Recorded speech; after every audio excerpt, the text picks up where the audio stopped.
Everyone, Jack Ma has returned to China. Yesterday, on March 27th, Jack Ma appeared on the campus of Yungu School in Hangzhou. This Yungu School is a private school that Jack Ma and some other partners from Alibaba co-founded years ago, offering education from kindergarten to high school.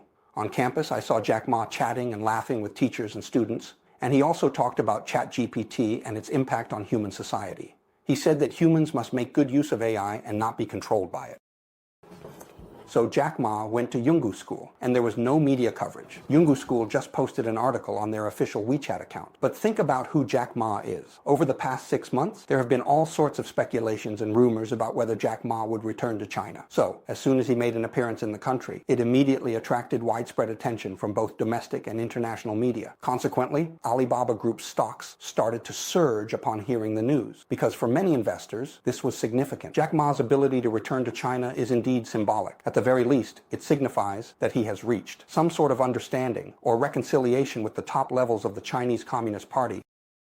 This matter is quite interesting because just yesterday morning, Bloomberg News released a report stating that for some time, the top officials of the Chinese Communist Party had been mobilizing Jack Ma to return to China, but Jack Ma firmly refused. Jack Ma expressed that he would not cooperate with the Chinese Communist Party to put on a show by returning to China. Instead, he said he would spend the rest of his life focusing on agricultural development, preferring to engage in agricultural development rather than return to China. As a result, less than 3 hours after this report was published, Jack Ma appeared on the campus of Yungu School in Hangzhou. So, you can imagine what a big joke Bloomberg News turned out to be. In fact, this time, Jack Ma returned to China from Hong Kong, and he has already been back for a few days. While passing through Hong Kong, he met with his friend and assistant. He also shared his news and some photos he took during this trip abroad with the South China Morning Post. Everyone knows about Jack Ma's special relationship with the South China Morning Post. What am I trying to illustrate with this example? It shows that Bloomberg News definitely did not have access to any core information sources. But the key issue is that after their so-called insider provided the tip, their use of this information was very careless. You can't just believe it when an insider tells you they know Jack Ma and then tells you what Jack Ma supposedly said, right? You always need to verify with people close to Jack Ma. If you can't verify the news, it's better not to report it at all, rather than report it recklessly. Otherwise, you'll definitely get called out. And if that happens too many times, won't it affect your credibility? In fact, just before Bloomberg News, released their report, some residents of Hangzhou had already spotted Jack Ma. At that time, Jack Ma was sitting in a coaster vehicle chatting with some companions from Ant Financial and Alibaba. When the vehicle passed by, people saw Jack Ma inside and recorded the entire scene with their phones. This video had already started trending online, but Bloomberg News did not notice this information and went ahead with their report. However, after such reports were released, domestic media began to mock them. Many people said, look at Bloomberg News, an anti-China media outlet, spreading rumors about China, saying Jack Ma wouldn't return to the country. But hasn't Jack Ma returned now? Then there's Hu Xijin, right? The provocateur jumped out. Hu Xijin was all over the place regarding Jack Ma's return. He first bypassed the firewall to get on Twitter and posted a message saying Jack Ma had returned to China. Just think about it, a retired old cadre like him. What right does he have to bypass the firewall? When he was the editor-in-chief at Global Times, he could use a VPN at the office, but now he's retired. And bypassing the firewall at home is definitely illegal. The only possibility for him to bypass the firewall is if he was instructed to post messages on Twitter. But think about it. What significance does it have for him to post about Jack Ma's return to China on Twitter? The media is reporting it everywhere, right?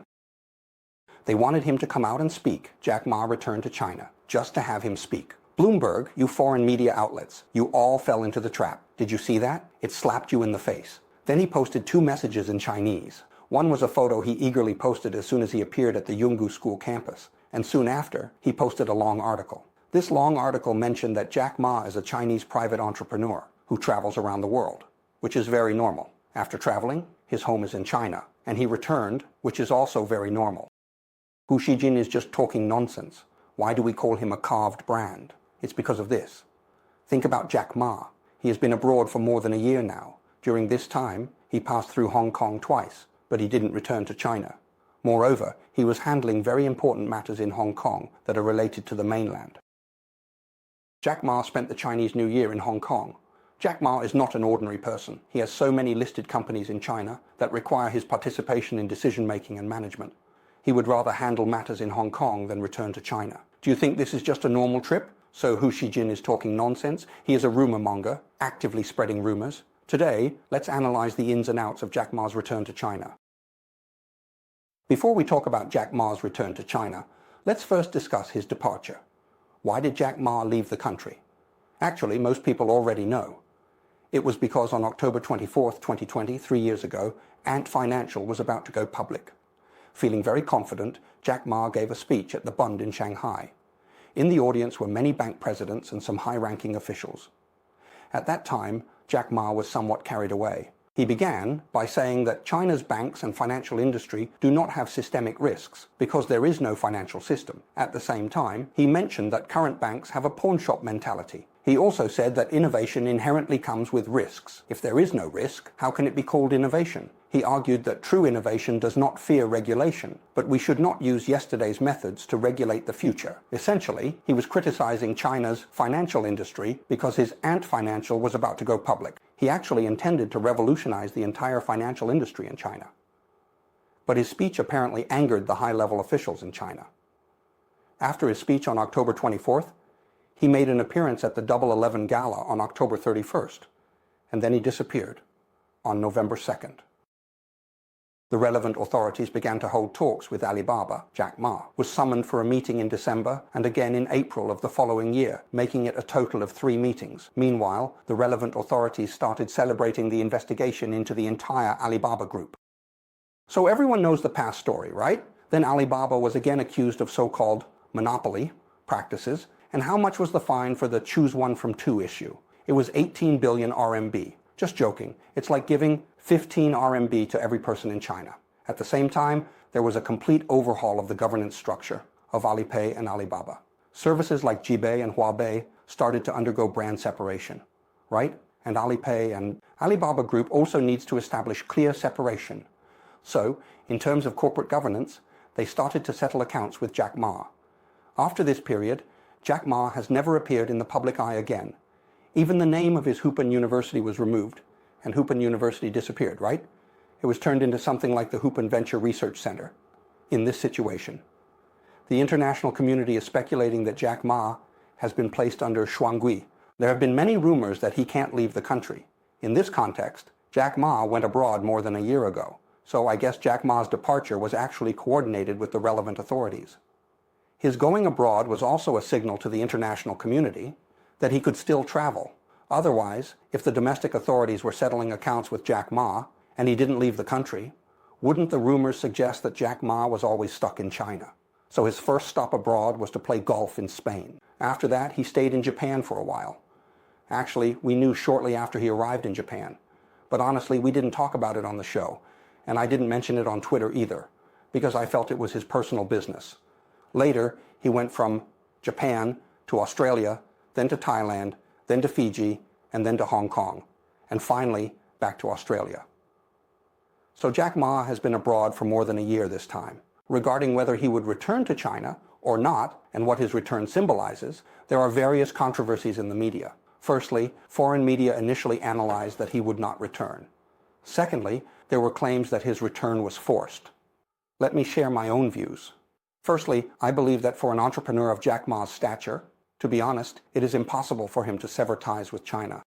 For ordinary people, if they leave China, they can just handle their assets and go. For people like us, selling a house means very little money, so it's easy to handle. Small business owners with assets worth a few hundred million yuan can also manage it without much difficulty. However, for someone like Jack Ma, who has assets worth tens of billions of dollars, it's actually impossible to sever ties with China. More importantly, he can't take these businesses with him.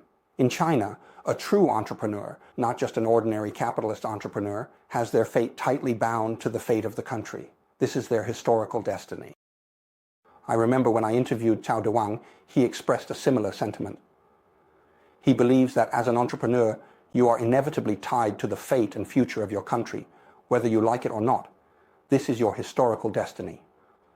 I think for Jack Ma, it is actually impossible to sever ties with China.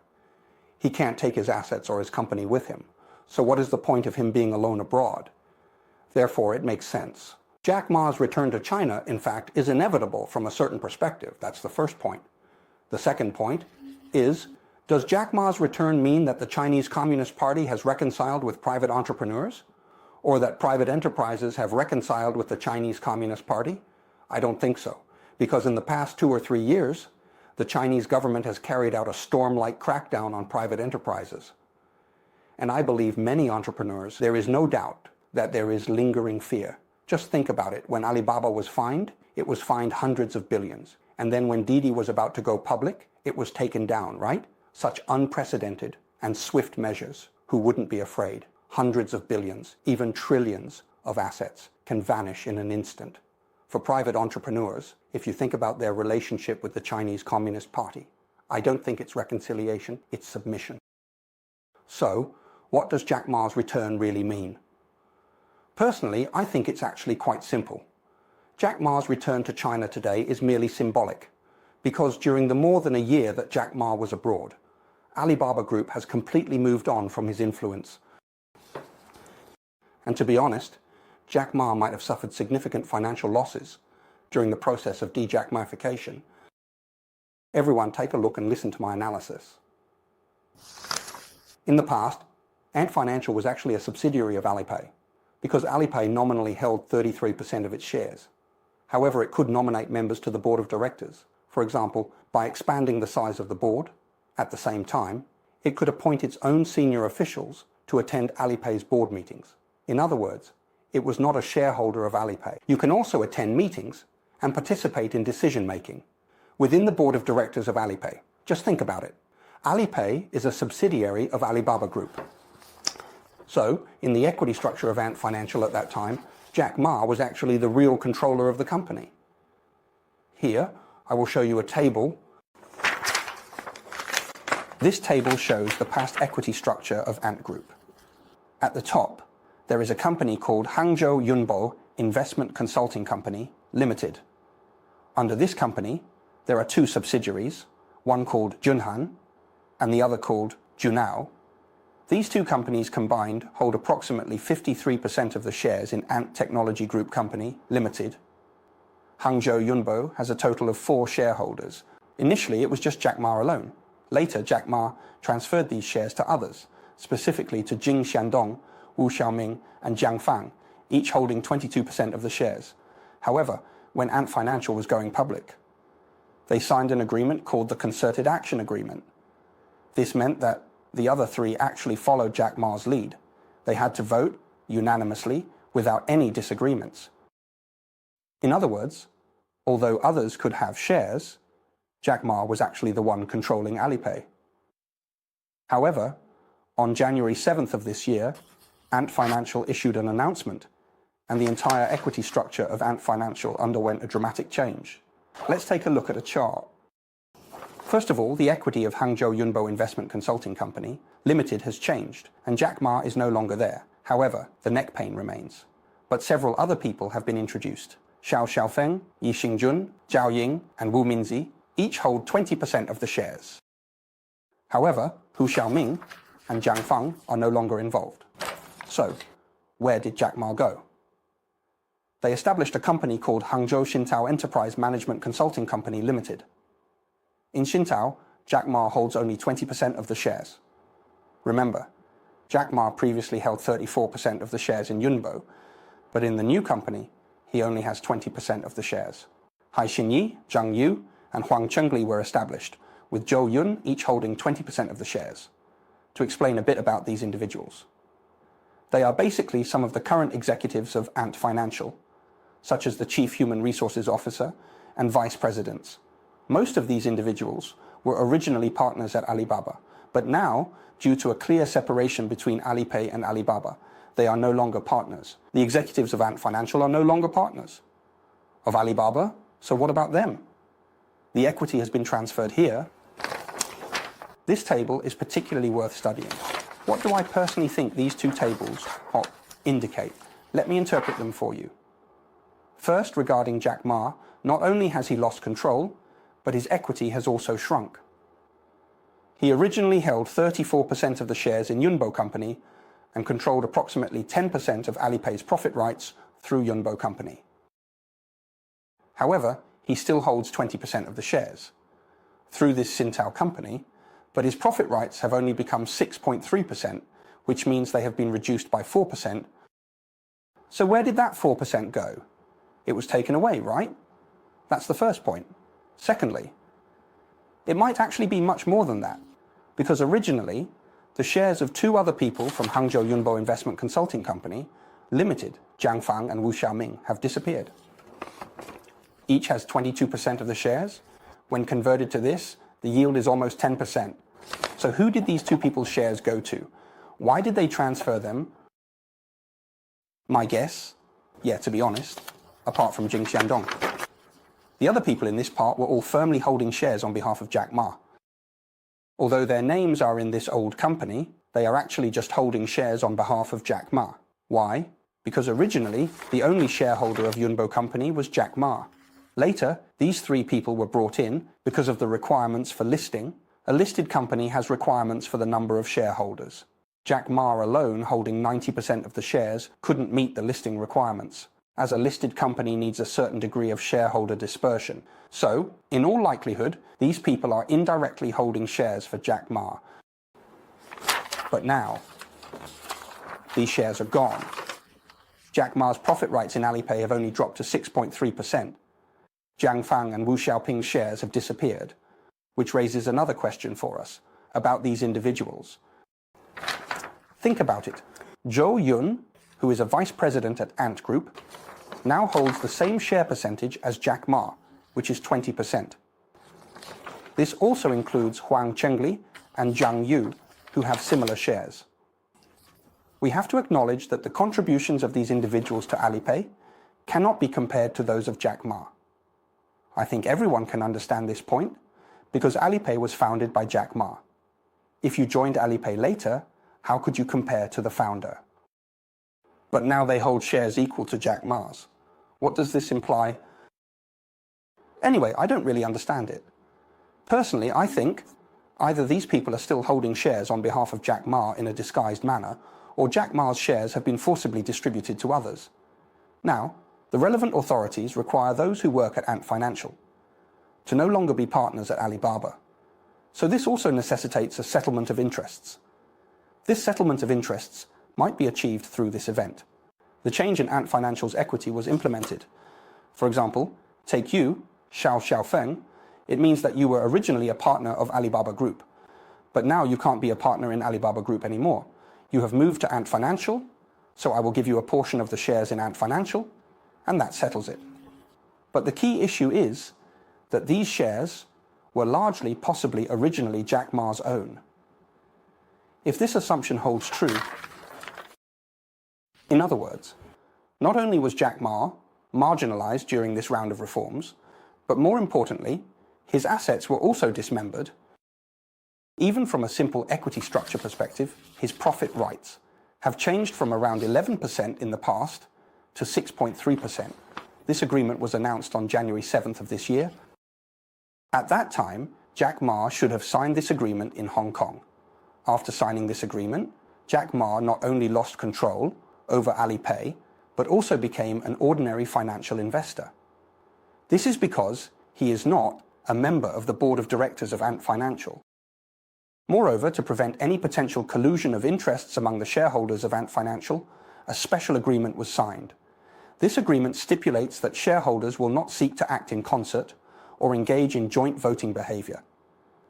More importantly, Ant Financial's board of directors, which consists of 9 members, is now planning to develop 5 independent directors. Although Jing Xiandong is the CEO, you see Han Xiaolei, including those in Hong Kong, even the co-chairman of the Hong Kong Joint Committee, Laura Cha, are now independent directors. So for the relevant authorities, the goal is to transform Alipay into a completely public company, a public company they can control, and Jack Ma must completely disappear from this company. Moreover, through this reform, Ma Yili has also completely disappeared from Alipay. So, does Jack Ma's return to China have any impact on Alipay? It should be said that it has no impact at all. Therefore, Jack Ma's return to China serves only one purpose, which is to act as a mascot for the Chinese Communist Party's current stance on private enterprises. If Jack Ma doesn't return to China for a long time, it indeed doesn't look good. Because didn't the Communist Party deal with him? After dealing with him, if he doesn't return to China, people will think that the Communist Party is harshly cracking down on private enterprises. Jack Ma was completely ousted, not only driven out of Alipay, but also expelled from China. So now, the need for Jack Ma to return to the country is to act as a mascot, showing the relevant authorities that he has come back. It's also to demonstrate to the international community that the relationship with private entrepreneurs is still good. Even though he was dealt with, it was in the public interest. Look at him. He's not just outwardly compliant, but also inwardly convinced. If he wasn't convinced, why would he come back? Of course, whether Jack Ma is tired or not is actually not important. What matters is that he has returned. His return itself has become a symbol, and it is merely a symbol. Everyone think about it. After Jack Ma returned to the country, the first time he made an appearance was neither at Alibaba's board meeting, nor at his so-called Alipay company. What does it mean that he showed up at a Yungu School?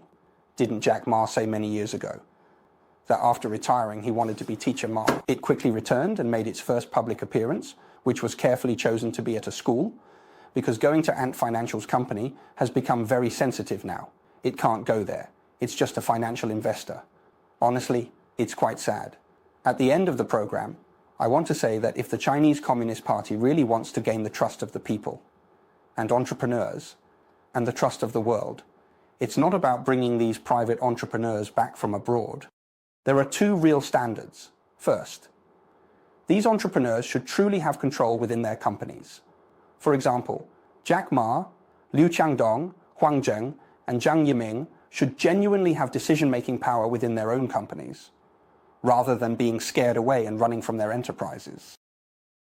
If an entrepreneur cannot have decision-making power in their own company, then everything amounts to nothing. Of course, the government can regulate certain special industries, such as the financial industry, but this regulation itself must be legally justified. You can't just say that because an entrepreneur gave a speech that you didn't like. You accuse them of monopolizing, and then strip them of all their operational and decision-making rights within the company. If such a trend is not curbed, I believe that any entrepreneur facing such a powerful regime as the CCP will only feel fear and submission, and it is impossible to have confidence. Firstly, these entrepreneurs can really play the role of opinion. Leaders in society, because most of them are a group that is quite sensitive to social development. What about them? If they speak out on some public affairs in this society, it actually is a huge contribution to society. I know that in recent years, Jack Ma has somewhat become a bit arrogant.